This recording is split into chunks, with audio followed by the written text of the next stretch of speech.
Hi everyone, a very warm welcome to all of you on my channel.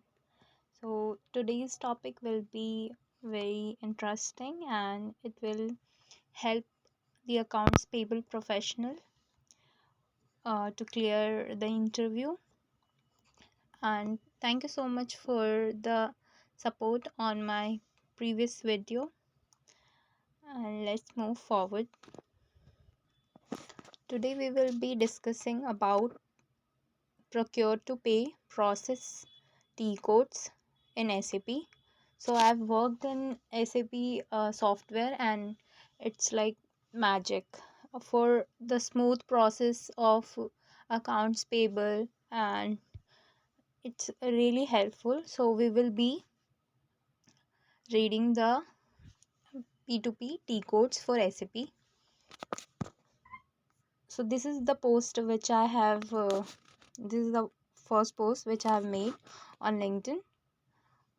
It was in 2022, and you can get this on my LinkedIn account.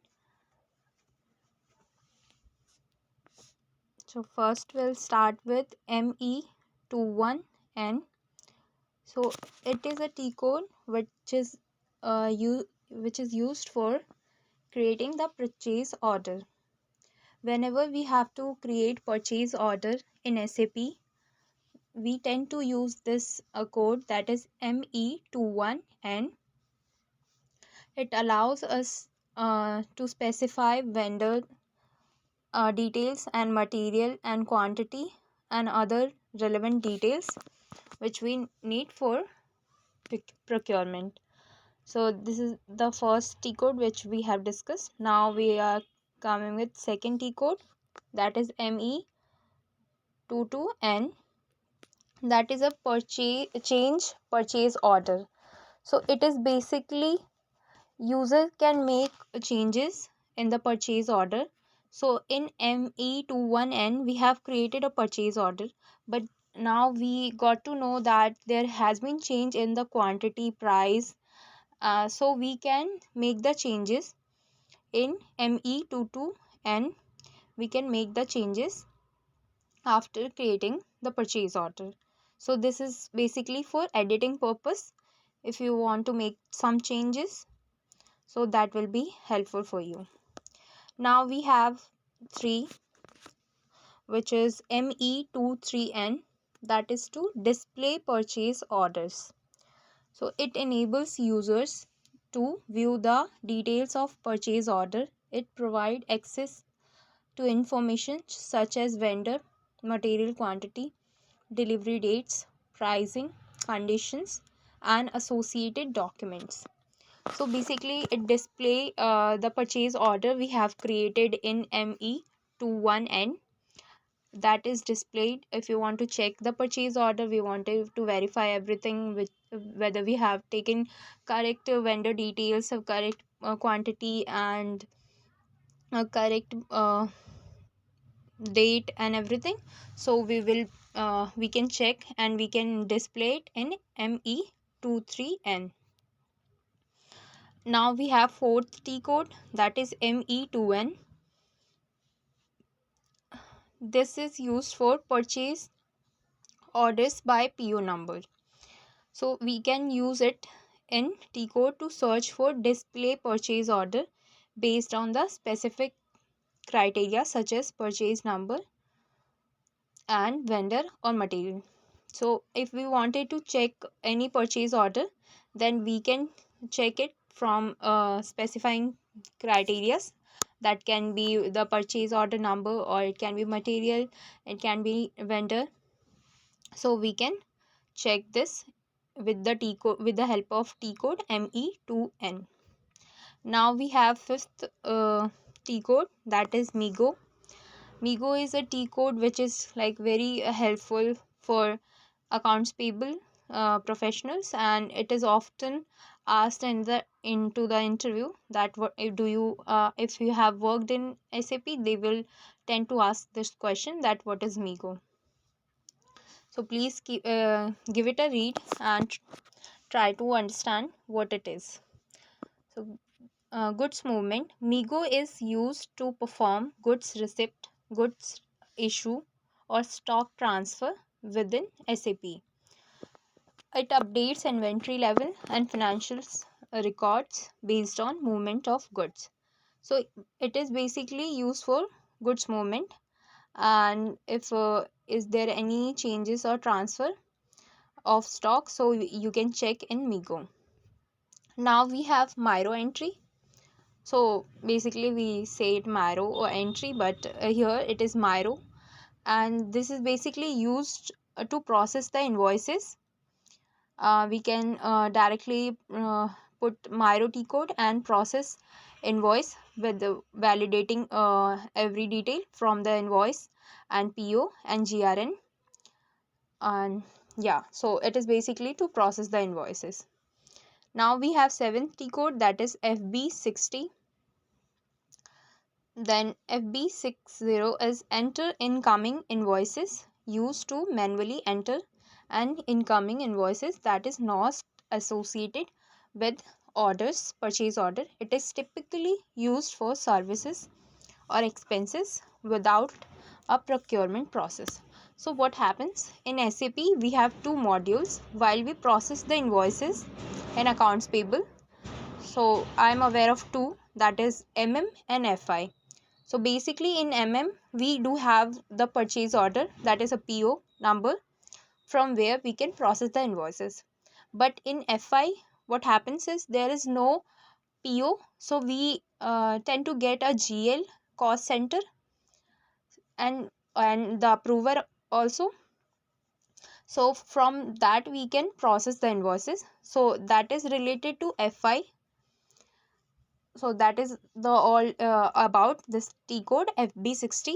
It is for FI invoices where we do not have the purchase order and everything, but we do have the GL and cost center and approval details. Now we have 8th T code, that is F-53. So this is basically for post outgoing payments.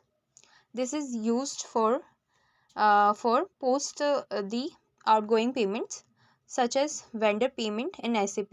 It updates the accounts payable and general ledger records.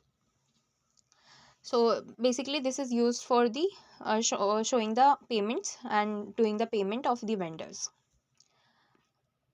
Now we have 9th T code, that is FBL1N. So basically this I have used like many times, and in this we have like a list of vendors line items, and we can see the line items and details of specific vendor. It basically provides the information on invoices, payments, and open item associated with the vendor. So it is basically a vendor line item thing where we can see a specific vendor, all the open item and also the close items and everything is there. Invoices which are in process of workflow, which have been processed, which have been processed wrong. So all the things you can see in FBL1N. Now we have 10th F-58. This is for payment run, and to this is basically for execute payment run which generate payment documents for multiple vendor invoices based on defined selected criteria. Now we have 11th T code F-03 used for. So what happens, I have used this very often when we process the invoices, the intercompany transaction we do, uh, and then we have to process the invoices. In that case we need to clear the BP and the GL. For that we often use this F-03 to clearing of the BP and GL. Now we have BP.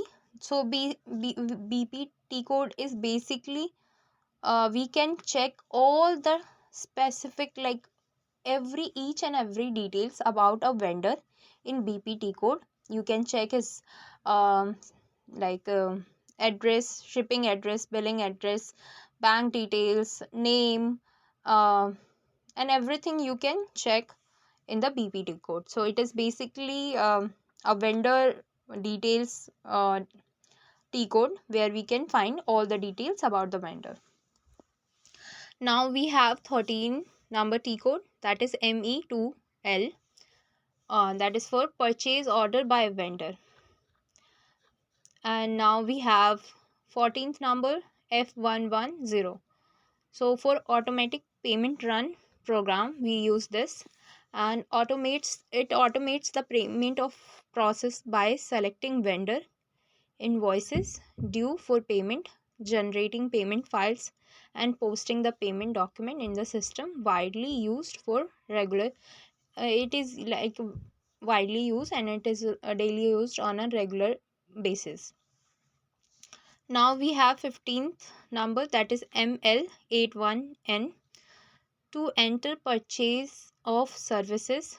This T code used to maintain records for of all the services that are procured. So basically this T code is used for processing the invoices of where we have purchased the services. And yeah, now we have 16, that is MB5B, that is for material report. And then we have 17 SU01D, see the user. So we can check the user detail, like in an organization there are many employees which are using on this SAP. We can check the user detail by entering this code, that is SU01D. Now we have ML84. ML84 is basically PO details, the purchase quantity and price and everything.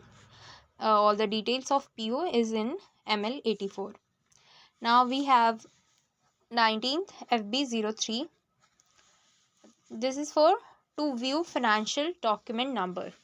If we wanted to check the financial document number, so we can check from FB03. Now we have 20th, that is MIR4, to view material based document number. We have MIR43. Now we have 22 number, that is F-48. This is often used for advance payment. So if you wanted to make any advance payment, you can use F-48. And then we have MD04 to display stock requirement and situation. Then we have 24, that is SQ00, that is for SAP query. And yeah, so now we have VL03N. This is for shipment. This is not basically used for accounts payable team for processing the invoices, but this is for like for the shipping department. They can check the details of what are the shipments are there. And then we have VT03N, this is also for outbound delivery. And then we have 27 number, that is MR8M, that is for cancel invoice document. If you wanted to cancel any invoice document, we can do this from there. And now we have 28 number FBV0. So if we have any duplicate invoices, what happens sometimes, the invoices come in SAP, they are duplicate. It's just that the invoice number, some of the digit is changed, but all the details and everything is correct. And because of the manual error, it can happen that the invoice number has been written incorrectly. But if we found any duplicate invoice, so we do not want it to make the payment to the vendor twice, otherwise there will be financial implication, and yeah, it will not be good for neither of our company and neither for the company we are working for. So we can delete the documents from our SAP by using FBV0 if there is any duplicate invoice. Then we have 29 number, that is F-44. This is used for BP clearing. If we wanted to clear the vendor, so we can use this in BP clearing. So I hope you find this video helpful, and I will try to add this post link on the description so you can get here and take the screenshot and uh, keep it with yourself, and while preparing you can go through it. So basically the most asked question is like Migo, Myro, and what is FB60, F-53, FBL1, and so these are like on a daily basis we use it. So the interviewer really wanted to get to know that you are aware of these terms and you have worked on this. So yeah, prepare for the best and surely we can get through it. Thank you so much. I hope you like this video. Thank you.